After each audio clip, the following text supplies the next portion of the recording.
Hello,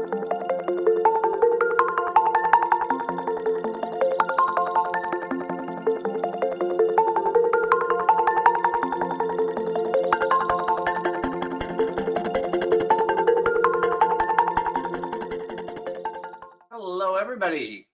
Today is Thursday, August 20th, and today is our weekly Unity Forum. This is the day each week that we take pause and we try to connect with some of our NuPath family members, our staff, different people connected to the organization, hear from them, see how they're doing, see how they're managing during the crazy time of COVID, and we're going to be hearing from 3 staff. I'm looking forward to it. These are some really great long-time staff that have been with the organization many years, and we're going to be hearing what their lives have been like. And we talked on Tuesday with Matt Johnson about the guidance that we'd recently received for the congregate care testing, mandatory testing of staff working in our residential programs, and day staff that are reassigned, and this is managers, directors, everybody that's going to be coming in contact with somebody residentially. And I promised there'd be more information forthcoming, at least by this next Tuesday, but Karen Franklin beat that by a mile. And I noticed that today 2 different emails came out, and I wanted to just point that out. One is kind of an explanation of what is happening and why we're doing it. There's 9 or 10 or so frequently asked questions with answers, really well put together. And then the second email that came out that is, and it looks like something on paperwork too. So we're trying to do whatever we can to get to all staff. We need your help, guys, to do this, because there's a lot of people get tested. It's a lot for the HR department to track, and we need to be in compliance with this and do our part to make sure that we're controlling the additional spread of the pandemic. So I'm going to be asking our panelists today how they intend to get their test. So without any further discussion or explanation, I'm going to ask Greg to bring on Miss Kathy Downing. She's a very special person. Well, so many special people, but I'm very excited to have her on. Kathy Downing has been with us since March 25th of 2008. It's 12 long years, and I'm waiting for her to come up. She apparently, because we can check and see, she watches nearly every broadcast. Well, either she watches them or she opens them up and starts them, and then goes out to do something else. Yeah. Hey. Hi, Dan. How are you? I'm doing fantastic, and it's so good to see you. I asked you when we were kind of coming together beforehand and getting organized like we do it, where the heck are you? And so why don't you tell everybody's watching today where you are? Well, I'm kind of in a dungeon. It's actually the basement at Waltham Street, so you can see the washer and dryer and paperwork and food reserve cabinet. I'm pointing in the wrong direction. Yeah.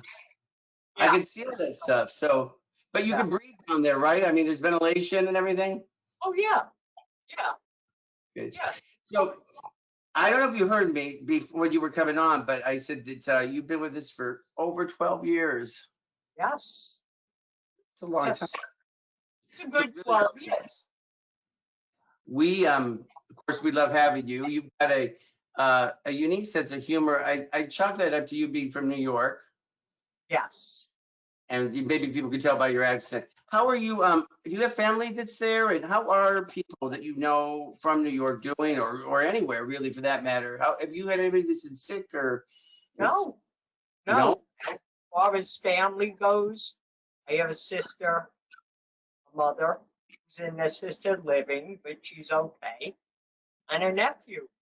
My sister and my nephew both work from home and follow the rules, and they're fine. So, can't ask for more. Now, would you say that you ever, I think you were one of the ones that early on, you kind of, sort of jumped in and made yourself available to work wherever you needed to, and you ended up at Waltham Street in shifts there. Is that more or less since everything started in March? I was at West Street for 2 weeks. Okay. And then they needed somebody at Waltham Street for 3 to 11. And I had told Justin and Michelle Bellevue that I would go anywhere they needed me to go. Mhm. Any hours, Saturday, Sunday, didn't matter. And Justin had called me to see if I would do a 3 to 11 here. And I said, yeah. And I haven't left here since. You know, I hear bits and pieces. I don't know everything that goes on in the organization, but I hear certain names kind of bubble to the top. And I just remember hearing your name early on as being somebody that had just, right out of the gate, had just made yourself available. And that didn't surprise me though, really. And, knowing that you grew up in Brooklyn and, maybe that, because I know that there were a lot of other staff that maybe had some fears, some anxiety. Well, we all had anxiety because we didn't know what was going on. But hearing, people like you and Joel and a bunch of others that just kind of stepped right up and fell into assignments residentially, it just meant the world to me. Hey, just remember when you're talking to stay forward far enough so we don't miss a single word you have to say, because you might be saying something nice about me and I want to miss that. All right. Let me know if you can't hear me. That's good. That sounds good. So what was it like for you? Well, you remember what happened when you heard we were closing? You probably had, just like everybody else, what was that experience like as you were trying to figure out what to do, and what motivated your decision to start to work residentially right away? Well, I need a job, and I have a job that I like. There was no way I was going to leave it unless I had to. And that day when we left, I actually thought it was going to be for a couple of weeks. Yeah. I never realized it would be 5 months already. But now I'm comfortable. I'm good here. I like the ladies. I like the house. The commute's okay. And I like Kareem. And it's good. By the way, there's a few people watching, so if you don't want to say anything negative about anybody, Oh no, I would never. But I'm working with Lynette every day. Yeah. And Lynette and I were co-workers at the Martin Center. Mm-hmm. And now that we're here, we're more friends Mm-hmm. than we were there. Yeah. I think sometimes people that are working day services, there's this kind of I don't want to call it urban legend. It's just this general myth often that people that are day services say, "Oh, I don't want to work residential." Your life is not your own. Your schedule's crazy. And there's something that's very tidy about having a 9 to 5 Monday through Friday that people that just like, it just sort of fits in with the rest of the world. But residential is a very, I did residential for years, great swaths of my career. And there's something so refreshing about residential. It's different from day services in a way, because I think you have fewer people, so you're able to have more quality time with a smaller number of people than in day services, where you maybe have, several, many numbers of people that you're responsible for. But you're also, you're part of a person's life when it's a little less structured, a little less demanding, because our home lives tend to be that way. What have you found the differences to be working residential from your previous role at the Martin Center? It's different. Well, there's only one thing that I miss about the Martin Center. It's part of my social life. I laughed all day long there. I really did. Joel is one of the funniest men I've ever met. And that isn't here. That's gone. So I've learned to accept the fact that it is somebody's home. They live here.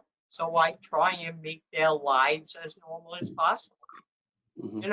I come in the morning. The only thing I do is take a sip of my iced coffee, my email, and then I go in the living room to see what they're watching on TV or how their night was. Mm-hmm. And the day it's like it's being home for them. Mm-hmm. And now I'm not company anymore. I belong here every day. Kathy, have you had a test yet? Have you ever been tested since it started? You Yes. have. Did you have the swab or did you have another one? No, I did. It was a self-administered swab. The Okay. local cinemas. Okay. At the Lowell Cinemas. Yeah. Oh, interesting. So, so this mandatory, testing of staff in congregate care or residential, is that something that concerns you at all? Did you see that email from Karen today? Are you gonna Yeah. give us? Yeah, but it just Yeah. came out. Yeah, Doesn't bother me at all. yeah, I would rather stay in my car and do a drive-through test, only yeah, because it's more convenient. You know, the only thing that was nerve-wracking about the first one is you got immediate results. So yeah, you had to sit in your car and wait for them to call you. And that was a long 15 minutes. yeah, And I tested negative. yeah. So Well, and if you were tested apparently to go to a movie, is that right? Or go to a movie. I really think they should have gave me popcorn in my yeah. car. But imagine if you had symptoms or you had a fever and you were wondering, waiting for the results to find out whether or not you had COVID. That would be a different kind of stress altogether. Because I assume you didn't have symptoms when you got tested. No, no. If I would have been positive, I would have been asymptomatic. Yeah. So Kathy, tell me what you think. Maybe some of your colleagues that you still are in contact with, or maybe from the past. Do you think there's going to be staff that are resistant to getting the test? Have you heard of anybody that's talking about not wanting to, or is that going to be a problem? I haven't heard anybody say they didn't want to, but right now, I think I wouldn't understand why anybody would want to be tested, but it's really not for me to understand. Nothing is right or wrong right now. Mm. Well, if Whatever works for you. yeah, well, it's wrong if they want to keep jobs and they refuse to get tested. Oh, no, I agree. Yeah, yeah, but I just was curious if you had some insight as to why somebody might not want to get tested, because we have tried to understand the best way to get this done, and accomplished in a way that supports our staff to continue working and not come off the schedule. But hey, you are we go way back, and I love seeing you. It's been so long since I've even since the days when I'd be over the Martin Center quite a bit more than I have been able to, especially since you've been closed. And you brought up a memory that you said that you like to tell people. I want to make sure I had left you time to tell that. But I think it's so often it's a lot of times these common bonds that we get through adversity. And I'm just thinking about what we're going to share when this is all behind us. But what story were you reminding me of before we came live? Oh my God. When we first moved into the new Martin Center, we had our first cookout. And Dan, you used to be there flipping burgers with an apron on and flipping all over the place. And we had a thunderstorm and the electricity went off and we started flooding and water was pouring in from bathroom sinks to dishwasher. And we had inches, excuse me, of water on the floor. And you decided that to use as a memory for the future, you were going to videotape and narrate your feet through the flood. And everybody was so scared and nervous. And I remember walking along like behind you and listening to you saying, up. It's getting a little deeper. We're turning the corner now. And I told the story 50 times at least to new staff and friends of mine. It was just hysterical. You stayed so calm. We had just moved in there. And yeah. I've never seen anything like it. In fact, it was more than inches. It was approaching a foot in some cases. Yeah. And And actually, I was on the phone. I don't recall that it was just to make a memory. I think I was on the phone with the former CEO who I had interrupted from a meeting just to let them know what was going on. And she would say, "Well, is it that bad? Maybe you could just get the fans." And and I'm like, it's pretty bad. Yeah. I don't think all the fans are gonna handle this flood. But it was this rare, weird circumstance where it rained so heavily in such a short period of time, and all the runoff, all of the parking areas and the asphalt around Cummings, sort of complex, had all done drains. They backed up. It was coming out of the washing machine. It was coming out of water fountains. It was coming out of the sinks of the toilet. You remember the water? It was like poltergeist. Yeah. It was odd. It was crazy. It was like a science fiction movie. It was crazy. Yeah. So Kathy, before we let you go, what do you think that if you had to say that you've learned anything through this terrible pandemic, what would it be about either just human behavior, about work related, or about yourself, or that's kind of a tough question. If you don't have an answer, that's fine. But do you feel like it's changed you in some way, or do you feel different, or do you think that it's going to change us? I mean, despite the uncertainty, I never believed that change was a good thing, ever. And if this, I don't know if it was just something that I was able to accept pretty easily, but I'm glad I have a job, and I'm glad I have a job in the field I'm in. Mm-hmm. I feel safe here. I feel comfortable. And wherever you are, if you have that mindset, you're going to be okay. Mm-hmm. You just go with the flow. It's like a horrible thing. I hate that. Yeah, go with the flow. But yeah, you just do what you do. And eventually you're not making the best of it anymore. It's okay. Kathy, you're just such an incredible example to everybody. We love you to pieces, and I'm just so thankful that you're willing to come on.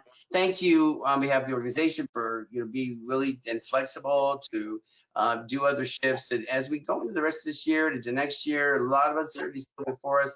It sure gives me confidence to know I've got staff like you out there where it really matters, and that you still are putting it out every day, coming in and being the kind of exemplary service that we depend upon you to be. So thank you so much. It's great to see you. Thank you for having me. Take care of yourself, okay? And I'll see you again sometime. Okay. Thanks How's again. your mom? How's your mom? Well, that's probably a longer story, but I actually got to visit her this morning, and I did a little video. I don't know if they're going to send it out or not. She says, she goes, "I look a fright." Her hair's like, I said, well, this will be good because it's, when I am able to get her out to get her hair done finally, we can do it before and after kind of thing, so that'd be kind of cool. And I said, so how would you say it's going, Mom? And she goes, "It's wonderful." I'm like, "Oh, come on, be honest." She goes, "It's awful." Yeah. So, but she is healing and she is recovering, and I got to see her, and that was the best part. And so we're on. It's like I said about this pandemic to somebody. Every day we get up and we go out to the world and we go and engage their life. We're one day closer to when this is a distant memory than we were yesterday. We don't know how long it's going to take, but we know we're getting closer than we were before. So that's how I look at it. So thank you. Thanks for asking. Thank you for having me. Okay. Bye-bye. Thank you so much. Oh, I love Kathy Downey. She's got this great sense of humor, and we like to joke with one another. And it was so fun to see her today. So next up is another superstar of this organization, Marissa Van Ryzen. She's a team leader for the Without Walls programs in Westford. Marissa's been with us for over 12 years and is also watched many of our broadcasts. Marissa, hi. Hi, how are you? It's so good to see you. It's good to see you too. Didn't know if you were going to say it's good to see you. Or you're going to say it's good to be seen. It's taken, it's an assumption I make that you're happy to see me. And thank you so much for agreeing to be a part of this. You're somebody that now I don't have those details in front of you, but didn't you originally start out in New Boston Street? It's so much of my mind is so much history. But you started here first, and then you went out to Westford, or have you always been in Westford? No, I started in employment when it was called employment at New That's Boston right. Street. Yeah.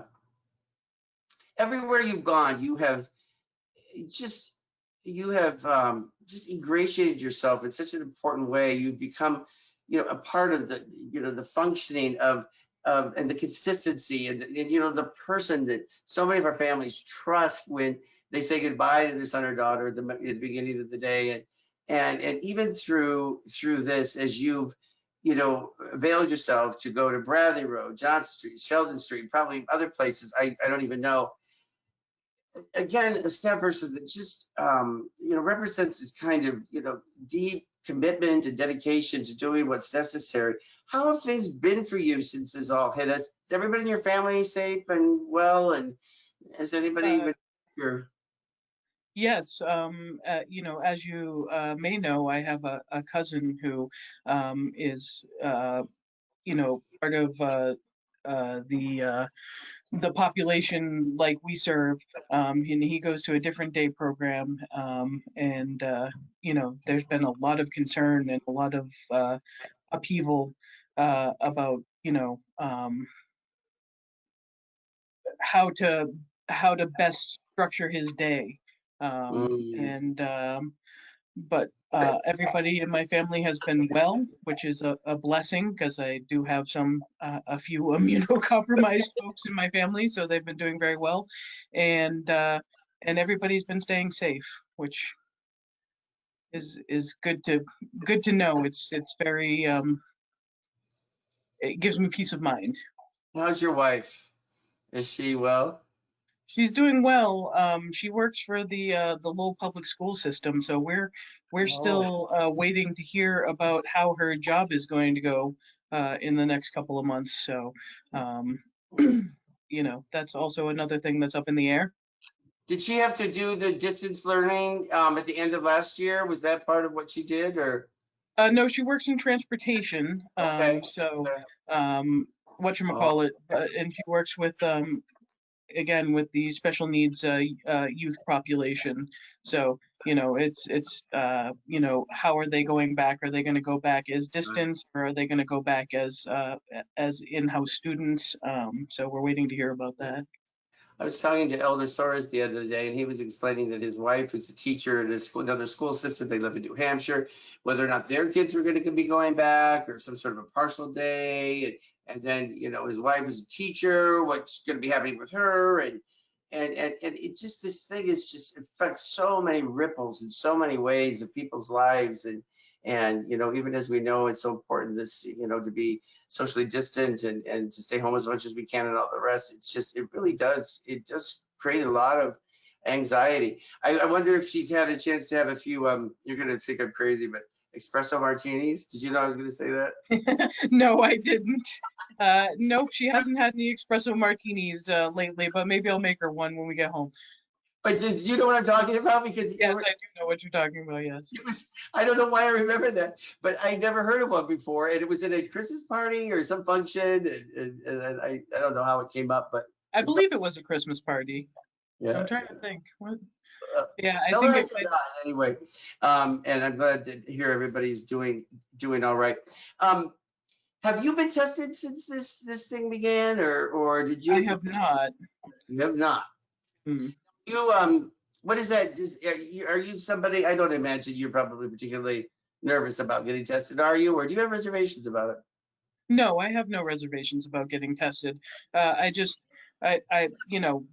with the shortages and stuff like that, I just haven't had any symptoms, so I didn't find it necessary. But now that DDS is mandating it, I'm certainly going to go get tested. Hmm.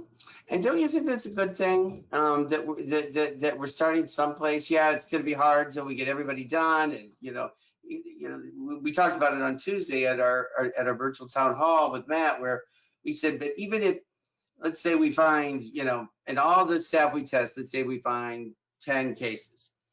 Well, if we remove those 10 cases, then those are 10 cases of people that aren't affecting anybody else, so it's, one way or another, it's a good place to start. And then the way I think the state is proposing to do it is that they'll be doing the surveillance testing if there's an area that seems to be a hot spot. Or have you been abiding? I bet you've been a rule follower, haven't you? You probably strike me as one of those really disciplined sort of citizens of the world. But have you been really good about, wearing masks and staying home and all the rest? Or has that been a struggle for you to kind of, take the guidance as it's come along?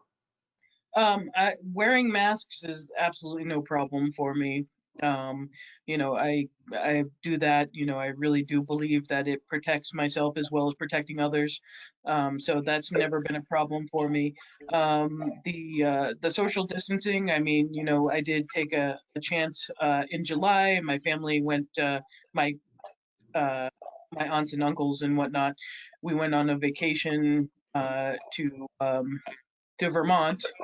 But my cousin, who is who has a disability and is immunocompromised, was there. So we were all very good about wearing masks and social distancing.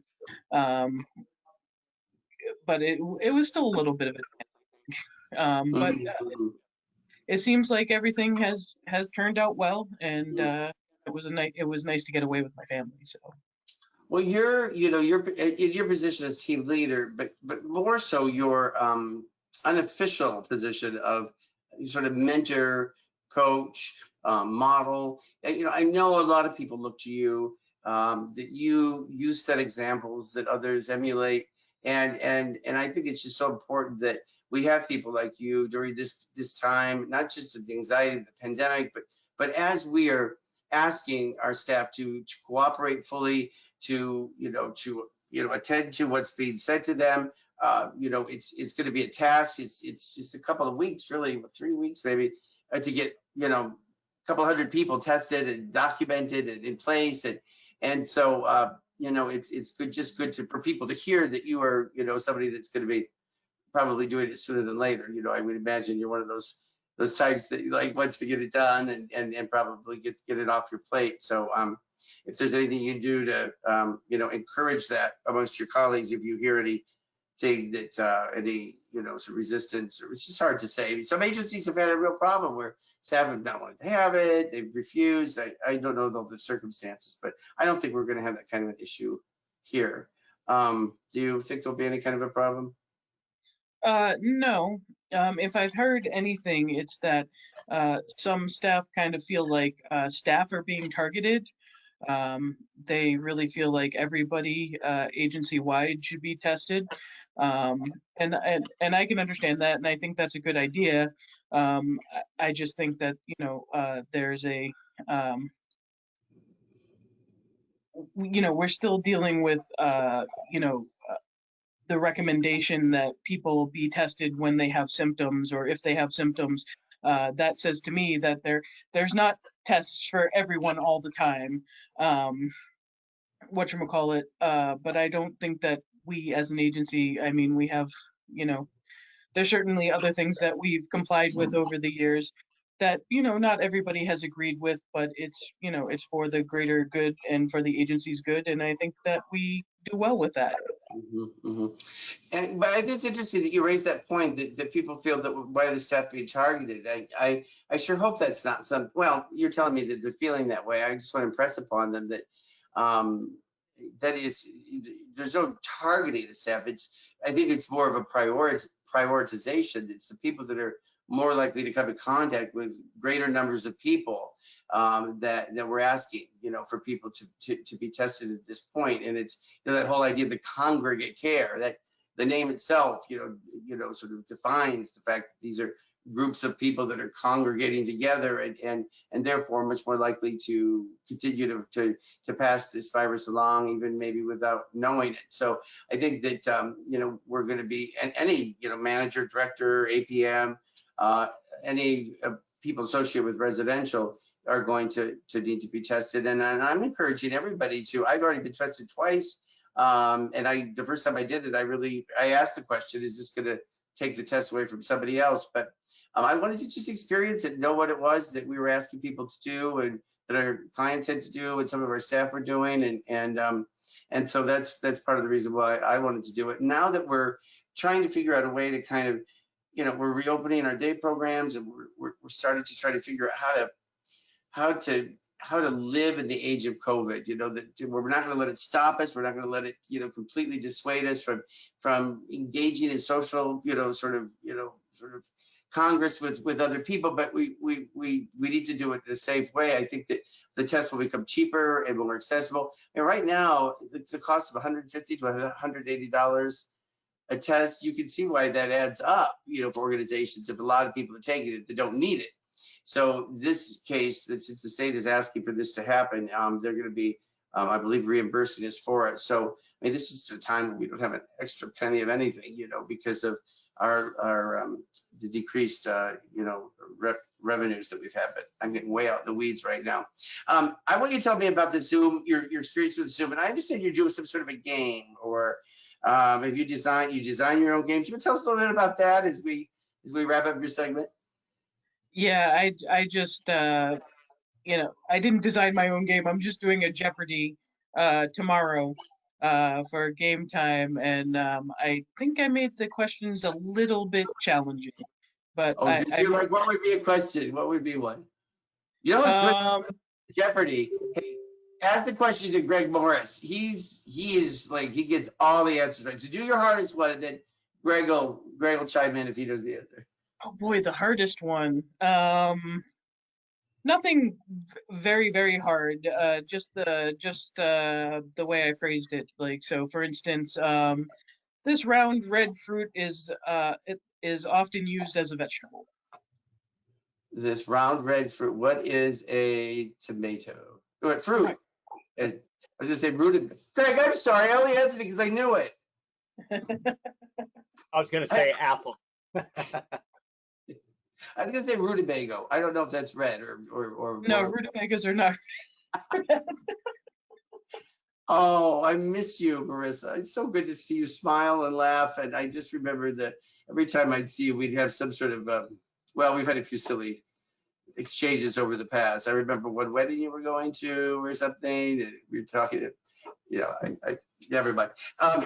So anyway, thank you so much. Please keep the faith. I know that you are out there. Our families adore you. You are so successful with everybody that you work with. You've just made yourself an absolute important essential in every program you've set foot into. And just the feedback about you is just extraordinary. And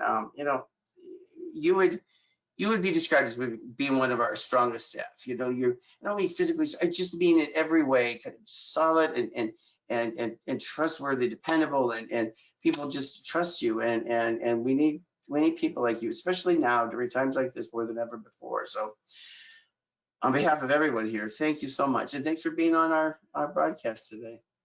Thank you for having me. All righty. We'll talk to you soon, okay? Bye now. Bye. All right. This is good. I love it because I get to see people that I haven't seen since this whole thing, started. And it's something you forget about people, but sometimes you don't have their face right in front of you. It's like when you see them, you're like, oh, this is great. Now, our third and final panelist today is another special staff person. This person's named Roger Mumper. Yes, the son of our own Doreen Mumper. Roger Mumper is a team leader out of New Boston Street. Roger maybe doesn't know it, but he is the person I kind of have in my mind a lot when we've been talking about before COVID, but talking about recruiting people and looking to get smart people that are maybe out of high school and are maybe working a couple of different jobs, or they're not sure what they want, and trying to help them see that job at NuPath can be a real, it can be a career. And Mr. Mumper, there he is. Roger, good to Hi, see how are you? Good you. to A see long you too. time. I was just Too giving long. about how you're about ready for your 10-year anniversary. Can you believe it? Yeah, it's 10 years this August. How old are you now? Do you mind me asking you? What? I'm 31. I started Oh, when I was 21. So, yeah. I remember when you were born. Do you know, I had just started born. Well, you must have been born in, I know you were born in October of 88, right? Is that right? 88? Yep. And I remember that because I was just a young man at 21. I moved out here from Indiana, and it was my first real job. Your father was my supervisor, and at the time, and I was working with behavioral unit. And I remember the day he came in and handed out cigars. I still have that cigar someplace. I don't know where it is. And I just thought, this is so cool. This guy's like handing out cigars. I didn't smoke cigars, but I just still thought it was cool. And I just always remember it. And then here you are 31 years later. And well, wow, it's a long time's gone by. But you, before we plucked you from relative obscurity, you were, if I remember correctly, were working 20 hours at a deli counter for, let's say, Hannaford, and then the other 20 hours Stop and Shop, or there was some spread of hours. So you weren't full time either place, and you were having weird schedules. And I remember saying to you, you should come work for NuPath. You should come work for NuPath because we need good, strong, carry people. And everybody, you were like, well, I don't know if I could do some hygiene stuff. I don't know if that'd be good for me. But I felt like you would be good. And you came on board, and here you are. Your 10-year anniversary right around the corner. You're going to be getting some sort of a big, I don't know what, some sort of a big thing, from me probably. Nice. Well, it's assuming you make it. I mean, you still got, 7 days. So, Roger, the other thing about you, beyond the fact that you have been with us 10 years, and that I remember when you were born, is that you are part of our Club 50 dynasty, a dynasty member. And this is significant because this means that for all the years, and I forget now if it's been 5 or it's been 6 that we've been doing the Club 50, you have consistently been among those top 50 fundraisers. And we're down to, I think we're down to like 16 dynasty members that are still employed here, working here. And so you're in a very elite, sort of cadre of people that have been very successful fundraisers over the years. And according to my records, you have raised, almost $10,000 since 2015. I know that we're here to talk about other things, but how has that been hard for you? I use you as an example so often because I say you don't have to be trained as a fundraiser. You don't have to, you could be working at any layer within this organization, and every year you make it happen. How do you do it, man? I mean, it's really big stuff. So even right now, I have 500 autism awareness bracelets at my house, just waiting for the coronavirus to go away so I can go try to sell them all. I always just, the more people I can reach, the better. So I do a lot of grocery stores, and I try to go to stores and reach out. And, it's something that I strive for every year. Mm-hmm. But it's good to hear every year. Top 50 every year. I mean, that's something that makes you want to continue to stay in that group. I not to, toot my own horn, but I happen to be in that same club. Nice. It's a lot of work. So you are 31. You've never been through a pandemic before. March comes along. All of a sudden, boom, governor declares a state of emergency, and then telling everybody to stay home. Then we decide we're going to close. Then all holy hell breaks loose, and people are all staying home. But you found your way back here, and talk to us what it was like for you, kind of being reassigned and having to go different places, and because you like your routine, you're used to what you know, and you do this every day, and now you're having to work residential, and maybe you have to work some 3 to 11 shifts. And what was that like for you? At first, I was hesitant. I mean, I definitely wanted to come back to work, but I wasn't excited about the changes. But eventually, it was kind of nice. I got to see a lot of guys. So I had certain individuals that I hadn't seen in 8 or 9 years, and I got to go work with them for a couple of months. They were actually the first guys I ever worked with my first day. Oh, I is got that to go right? back. Yeah, I got to go see people at Heritage Road that I hadn't seen many years. And I worked at Johnson Street, Salem Street, a lot of Heritage Road shifts. Now I'm at Arlington Road. It was good. At first I was hesitant, like it was like you got to do what you got to do. But after a while, it is cool to see them in their home environment. You kind of understand them more. When you see them at work, like you said before, talking to Kathy, I think it's hard. It's less personal, and it's good to see you get to know them a little better working residential. I think get to know you get to see their life. You get a bigger picture. You maybe were listening when Kathy was talking at the beginning of this hour, and she mentioned, I know maybe 3 times, that I'm just so happy I had a job. She said, I just was happy I had my job. And I think this is something that we're looking at trying to prepare for the beginning of the new year in January. I know it still seems like it's a ways away, but we're building our budget runs from January to December. A lot of like state budget, a lot of other agencies do July to June, but ours begins in January. So right now we're in the process of trying to figure out what's going to look like. And if we only have 14 people back of over 100 that would normally be served, and we're only making a tiny percentage of the money that we ever did before, we're not going to need all the day staff that we had before. And so right now we're really trying to encourage people to consider taking a residential shift, because we can't promise that we're going to be able to keep all those day service staff on payroll, or to be members to continue to be part of this organization. So the message really is it may be something that it wouldn't be your top choice, or maybe it's going to stretch you a little bit to go work a residential shift. You might even have to work 3 to 11, might even have to work a weekend shift. But the question is this something that you're willing to do in order to maintain your employment and not find yourselves among the growing ranks of the unemployed and not have insurance and all the rest? And what would you say to somebody that maybe is on the fence, or a colleague that is like, I don't want to do residential, I'm just going to wait? What would you say to try to encourage them? It grows on you over time. To be honest, you talked about an urban myth earlier.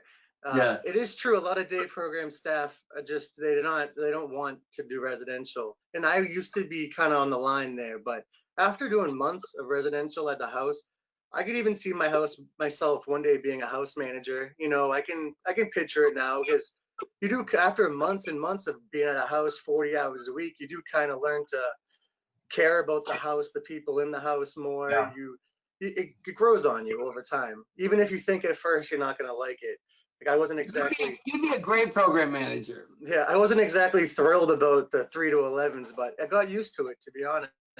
And then it felt weird. And then it was good. I actually got attached to some of the guys too at the residential houses. I think I know what you were going to say, because I had the same experience when I first started here. I had to go start residential, and I was like, I didn't want to do residential. And then I was doing it. And I remember the first day I needed to be back in my actual office, what I was hired for, to be director of development back at the time. And I was like, oh shit, I've got to be up by 8 o'clock tomorrow, and I've got to be in, 8 tomorrow. And it depends on how if it's something that you embrace, you look for the positive in it. I remember many years ago, Elder was considering taking the manager position at Woburn Street. He was like, oh, but I'm not so sure. And I'm like, dude, do it, because it can be such a great, experience. And he and I were talking the other day, and he's like, oh, I'm just so glad I had that chance. Plus, it just gives you a fuller understanding of, what our people's experiences are like, and the stressors, or the challenges that residential staff may face that the day services staff. Day services face a whole different set of challenges. You deal with many more people in some cases, but I think you can form a different kind of a relationship if you're working, like right now, you're working with just a couple of people that you've been assigned to, right, out of Arlington Road. So I'm sure you're able to go out and do different things as long as you're safe. You're doing social distancing and all of that. What do you think about getting tested? Is this something that you are going to be willing to do and all of that? So I was already tested 3 times. Oh, have you been? Okay. Yeah. I mean, I don't know, but my girlfriend actually caught the coronavirus, and Oh, I didn't know that. yeah, Oh, yeah, that was about a few months ago, and okay. just to be extra safe, because so I got tested the next day, I was negative, and then I got tested 2 more times the following week before I went back to work, because I wanted to make sure that I was negative before I Mhm, would go put myself or anyone else at risk. mhm. But yeah, I had 3 COVID tests in a 7-day period after that, and I was negative every time. But And it was I it, have no res. did they stick the thing down your nose? Yeah, yeah. The first one was actually I got tested at one of the group homes that the Yeah. paramedics came around testing, and then the last Yeah. 2 was at the Lowell Showcase Cinema Theater. Right. But yeah, yeah, it was the nose ones. But yeah, I have no reservations about it. And it wasn't that bad, was it? Did you think it was that bad? The first one was the worst. Then you know what to expect, so it's Yeah. not as bad once you know They, what's they told coming. me that it would feel like I was when you jump into a pool and you get the water up your nose and stings a little Yeah, bit, come out, But yeah, it wasn't. It that's was. a good comparison to Yeah, what it it is, feels isn't like. it? Yeah, I thought so too. And it's like if that ever happened in a pool, you wouldn't go around being like, "Oh my God, I just got water up my nose and it's really bothering me. I'm afraid to go back to school." You wouldn't do that. You wouldn't even mention it probably to anybody. So that's how not bad it is. It really It's isn't. not so bad. You know what? I just it always makes me happy to hear about your success. I feel like since I had something to do with like bringing you here, I to see that you've had this 10-year run and you continue to be such a important part of the movement of things. Especially with a very kind of involved and challenging in some cases group of our folks. I just appreciate it so much. It's just good to see you and glad you're healthy and well. I'm glad you're for your willingness and flexibility. It just makes me really happy to see that. The examples that you've been to so many people and really been one of those strong, trustworthy, like part of the I've said it, but backbone Thank you. this organization. So keep up the good work. Continue to wear your mask. Do all that stuff. Don't be one of those guys that thinks you're too cool. No, Put a I mask. gotten used to it over time, and now it's second nature now. The first few months, but now I'm used to it. It's just like, cell phone, wallet, keys, mask, you know. Yeah. Well, even though you haven't had a chance to see all of the different Unity forums because you've been working, you'll want to go onto the YouTube channel tonight so you can see your own performance. Okay. Invite your family to gather around with some buttered popcorn and see. You're really terrific. Thank you so much for participating. No, Say hi thank you. and everyone for me. Really, it's fun to I kind of will. explain a little bit and continue good work. I appreciate everything you're doing for us. Thank you. I thank you. I appreciate it. All right. Take care. Bye-bye. Bye. All right. Thus concludes another Unity Forum. I want to just, again, thank all of the staff. There's this kind of fatigue. I've come in the mornings and I'm like, oh, I have to get my temperature taken and stop and they write my name down. And that's nothing compared to so much of what many of our employees are having to do within programs and working for entire shifts with masks on their face. We'll get through this. We got this. We'll make it. We just need to continue to be vigilant and to not get fatigued because this may go on for a while yet. But I want to thank all the staff that were on today. They were terrific and I appreciate them so much. And have a great weekend in these last few weeks, couple weeks of summer, official summer, and then it's on to the fall, whatever that brings and looks like for us. But until then, wear your mask, wash your hands, use your sanitizer, keep your distance. Don't be in crowds. Don't get married with 300 people around. There'll be time for all that later. Let's just get this thing behind us, okay? All right. See you next week, guys. Thanks so much for being here. Bye-bye.